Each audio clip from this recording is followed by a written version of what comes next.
अस्सलाम अलैकुम नाज़रीन। पिछली किस्त के इख्तिताम पर अर्तुगरुल ने किले में छुपे इस खुफिया दरवाजे का सुराग लगा लिया था जहां दुश्मन एक नए इत्तेहाद की मंसूबाबंदी कर रहा था। का कबीला अंदरूनी गद्दारों और बैरूनी साजिशों के बीच फंस चुका था। आज की किस्त में एक नया इम्तिहान, एक नया राज और एक ऐसा फैसला सामने आएगा जो पूरे कबीले की किस्मत बदल देगा। अर्तुगरुल रात की तारीकी में किले के नीचे बने खुफिया रास्ते के करीब खड़ा था।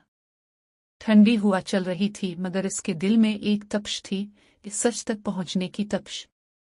उसने दरवाजा खोला तो पत्थरों और लकड़ियों के इस तंग रास्ते से अजीब सरगोशियां सुनाई दे रही थीं। ऐसा लगता था जैसे कोई इस गारनुमा जगह में बरसों से बैठा मंसूबा बंदी कर रहा हो। अर्तुगरुल का हाथ तलवार की दस्ते पर मजबूती से जिम गया। जो भी हो, आज पर्दा उठेगा। गार के अंदर मशलें जल रही थीं। चंद ज़ाफ़रानी कपड़ों वाले सिपाही एक नक्शे के गिर्द खड़े थे। उनका सरदार बोला, कला तो सिर्फ आगाज है। हमारी असल जीत कबीलों की कमजोरी में है।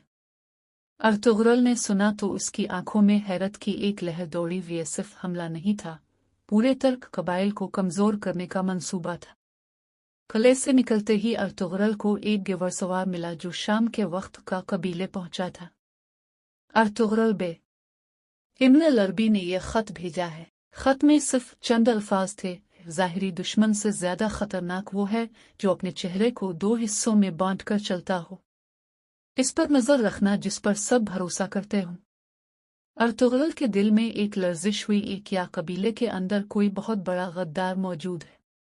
वहां कबीले में कुछ अजीब हो रहा था। ख़वातीन परेशान, बच्चे खौफजदा और सिपाहियों में एक बेनाम सा तनाव।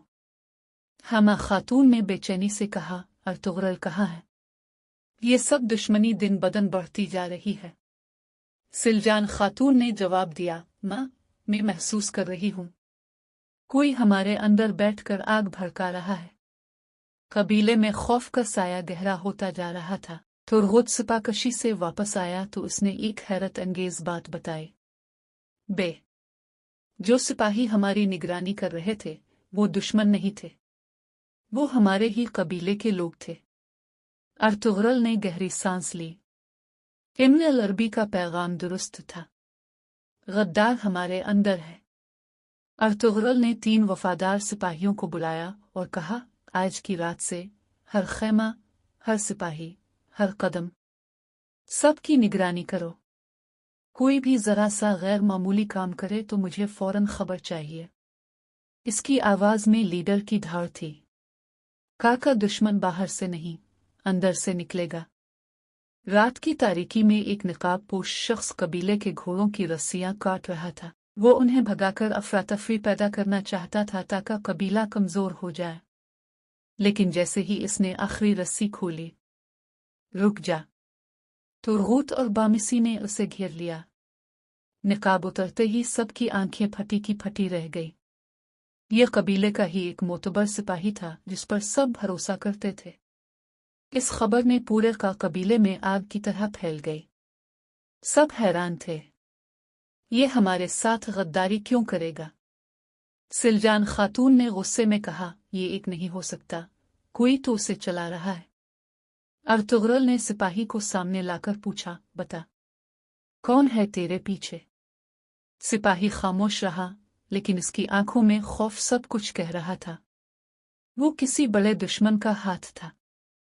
अर्तुगरुल ने सिपाही के सामान में एक मेहर देखी। ये वही मेहर थी जो किले के खुफिया रास्ते में दुश्मनों के पास थी। एक ही मेहर, एक ही मंसूबा। अब अर्तुगरुल को अंदाजा हो गया था, ये दुश्मन सिर्फ किले वालों का नहीं बल्कि कबाइल को अंदर से तोड़ने वाला एक बड़ा जंगजू इत्तेहाद है। अर्तुगरुल आसमान की तरफ देखकर बोला, जंग अब बाहर नहीं, हमारे दिलों के अंदर लड़ी जाएगी।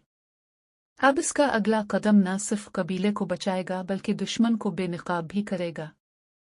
लेकिन वो नहीं जानता था कि दुश्मन ने भी कबीले के दिल पर वार करने के लिए एक नई चाल चल दी है। अगली किस्त एपिसोड 46 में एक खौफनाक फैसला कबीले की बुनियादें हिला देगा।